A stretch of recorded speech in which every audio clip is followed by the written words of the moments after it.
सांभाळून राहा. जेव्हा तुम्ही या उंचीवर पोहोचता तेव्हा तुमचा अहंकार डोकं वर काढू शकतो. मी किती पूजा करतो, मी किती सहन केलं, हा भाव तुमच्या मनात येऊ देऊ नका. कारण साखरेच्या पोत्यात एक जरी मुंगी शिरली तरी पोतं पोखरते, तसा अहंकार भक्तीला पोखरतो. स्वामींना मीपणा आवडत नाही, त्यांना तूपणा आवडतो.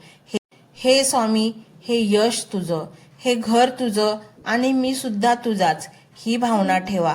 तुम्ही आता अशा एका प्रवासात आहात जिथे तुम्हाला लोकांच्या गर्दीची नाही तर स्वामींच्या सहवासाची गरज असेल. तुम्हाला आता जाणवेल की जगाला खुश करण्यापेक्षा त्या अक्कलकोटच्या राजाला खुश करणं किती सोपं आणि आनंददायी आहे.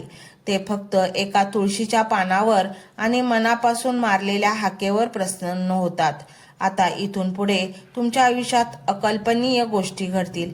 ज्या लोकांनी तुम्हाला कधीच किंमत दिली नाही ते लोक अचानक तुमच्या शब्दाला मान देऊ लागतील. ज्यांनी तुम्हाला कमी लेखलं त्यांना तुमच्यात एक वेगळं तेज दिसेल. हे तेज तुमचं नाही तर तुमच्यावर पडलेल्या स्वामींच्या दृष्टीचं आहे.